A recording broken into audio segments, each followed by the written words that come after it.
Okay, so this is probably the most difficult speech I've ever prepared because I'm about to tell my own story. And as a typical I person, I don't usually do that. So here we go. And good evening, ladies and gentlemen. My name is Logan. And as you might have heard from my introduction, I've been working in the education business for almost 20 years.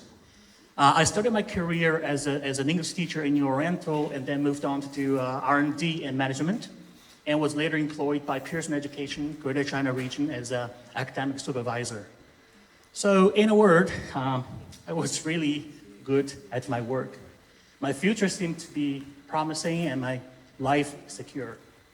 But everything changed in the year 2021. For the first time in my life, I lost my job. You know, the education business took a heavy hit by the COVID and the so-called double reduction policy. And when business goes down, R&D becomes liability. But of course, I didn't take it seriously when it happened. I could use a vacation anyway. But then after a few weeks careless and happy life, panic sank in. I came to realize the gravity of the situation. It was not simply that I lost a job position. The whole private training industry was down. And everything I was familiar with was gone. I was overwhelmed by a strong sense of insecurity. I was thrilled, but also excited. Because to me, insecurity is an old friend. And every time it comes to visit, well, it brings gifts. Like many relationships, my first encounter with insecurity occurred in the summer of 1997 when I failed the college entrance exam. That was the first time I was struck by a strong sense of insecurity. All of a sudden, the future is no longer a dream that I used to fantasize about, but a reality that I had to wake up to. And I didn't like the feeling at all. It scared the hell out of me. All I wanted to do was to go back to school and to prepare to retake the exam next year. My father, however, had a different plan for me. He believed that I should join the army and that, the future would be more secure this way. I struggled a little bit because my father was a military person himself, so to him, the army was basically or literally a comfort zone, but it certainly wasn't mine. But in the end, my father won. What could I say? He's the boss. I'm sorry, I forgot. Yes, the army life turned out to be fascinating. I'm sorry, I don't have many pictures. You know, being a typical I person, I don't really take pictures of myself. Army life turned out to be fascinating.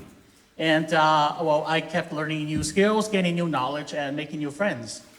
And surprisingly, I developed a habit of reading due to the very limited choices of entertainment in the Army.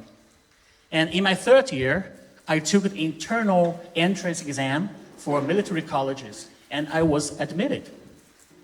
Wow, for the first time in my life, I had control. I had the opportunity to have what most people will fight for, a stable and secure life. But I didn't take it. I backed down. And this time, it was the sense of security that scared me. I could almost picture myself in my 60s. And that made me feel like I was old and dying already. And I was only 20 years old. I was too young to die.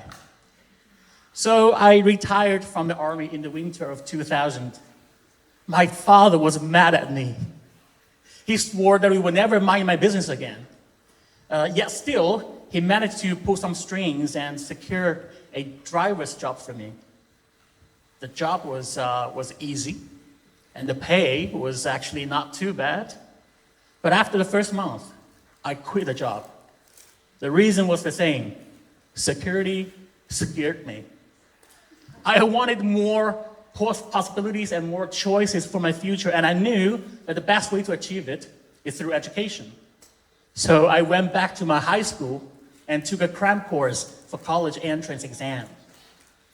And that was by all means a crazy move because, you know, in my entrance mock test, I only scored 280 points out of 750. and there were only 4 months left. So even the teachers told me it was a mission impossible. But I finally scored 541, and I was admitted to the best university in my province. So the major I chose to study is environmental engineering. Back then, environment protection was already a big issue, making this major a very popular choice. And I studied very hard in the first semester, straight A's.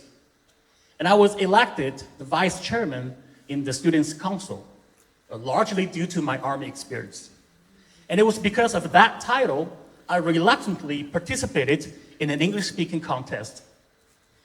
Well, the result was surprisingly okay, but more importantly, I got the chance to meet a bunch of real talented people who later became my best friends. A new world was open to me. So I became fascinated with English, and I went to every English corner in town, and I grabbed every English-speaking person for a conversation whenever possible. And well, look, I started to learn English. I started to learn English in the year 2001 with a poor foundation or even a zero ground. And in the year 2002, I was already among the top 3 in my university. And the next year, I made it to the national top 10 in the CCTV Cup. And in the year 2005, I was already judging the FAR-TRP Cup National English Debating Competition. So, yeah, of course, everything comes with a price. So, long story short, I failed too many subjects in the finals. And my GPA failed to meet the basic requirement for me to continue my study. And it seemed to be a dead end to me. But I somehow negotiate a way out. I persuaded the College of Chinese Language and Literature to accept me as a student under the term that I should restudy a sophomore year. So I did it.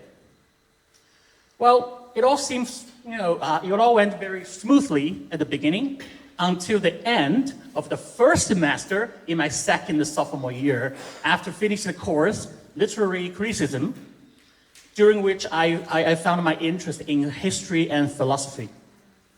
And the teacher who taught this course went to Beijing to pursue his PhD right after that semester. And I paid him a visit the next year when I traveled to Beijing to judge the FAR-TRP Cup. So my teacher took me to attend some lectures, to sit in classes, and to visit some of the known professors. So during that visit, a dangerous idea grew in my mind. So what happened next was I rent a place in Beijing and became a guest student in top universities in Beijing like Renmin and Peking. I continued to fail exams back home. Before graduation, the number of exams that I failed reached 16. And I had to resit for all of them in order to graduate.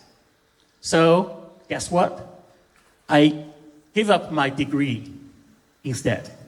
Of course, my parents didn't know at the time. And back then, I already earned a teaching position in my university. So without a degree, I have to give that up as well. But luckily, New Oriental came to set up a new franchise in my city, and I became the first teacher there. So I guess now you know pretty much the rest of my story, except that I was also an interpreter or a radio broadcaster, a vocal in a rock band, and a drummer in another. So should I choose to pursue the sense of security, none of this would have happened. So my friends used to ask me, like, look, and what gives the courage to make all those crazy choices? Well, take a look at the picture. Look at these people. I used to be one of them. Right? In their fixed positions, right? Working so hard to earn a house, a car, a title, a secure life. Day by day, they become fixed, dependent, specialized, and institutionalized. They're like cells in a large organism. For example, like our skin cells, right? Fixed in one place, in one system, or even in one place in the entire life, performing a single and specialized function. Well, they seem to have a secure life, not having to worry about the food on the table because the system will provide oxygen and nutrition. But what they don't know is the system also determines what they do and when they die. Sounds horrible. So they finally had the security at the cost of freedom. And if you think that might not be a bad idea, keep in mind, the security they earned isn't always secure. When the system fails, and it will eventually, everything goes down with it. Just think about the education business that I mentioned earlier. So, of course, I understand that we are too small. We are all like tiny little cells compared to the society, right? However, what you don't know might be the world or all the cells. Sorry, a little too early. But you know what? All the cells were once free. About 2 billion years ago, the world was dominated by single-cell organisms, like planktons or bacteria. Like take amoeba, known for its amazing ability to change shape freely. Tiny and fragile as they might be, they manage to survive in harsh environments that are full of competitors, predators, and toxic matters. They are independent and self-sufficient, dealing with all life processes, including feeding, digestion, excretion, and reproduction. Their lives are tough and insecure, and often very short. However, they are free. So, freedom is the cost of security. Keep that in mind.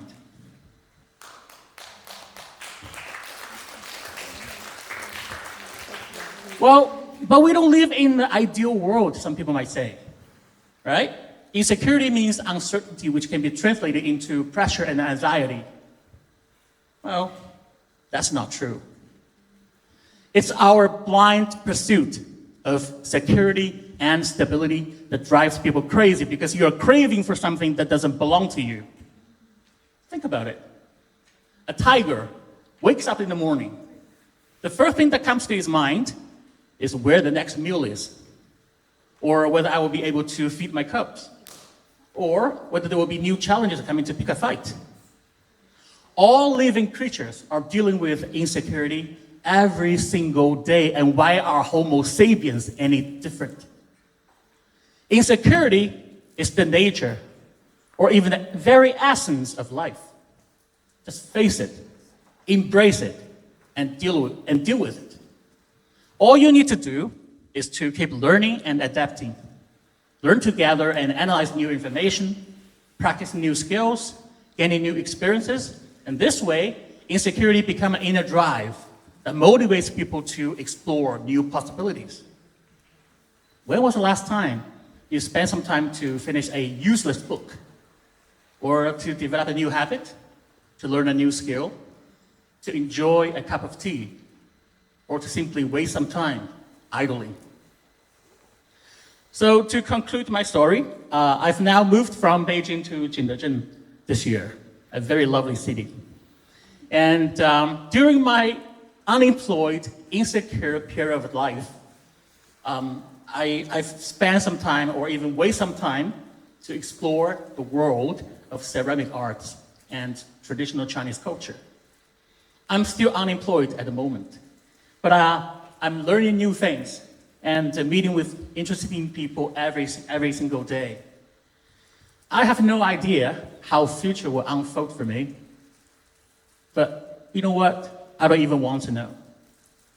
And I would like to end my speech by quoting Ralph Waldo Emerson: to be yourself in a world that's constantly trying to make it something else is the greatest achievement. Thank you all very much for listening.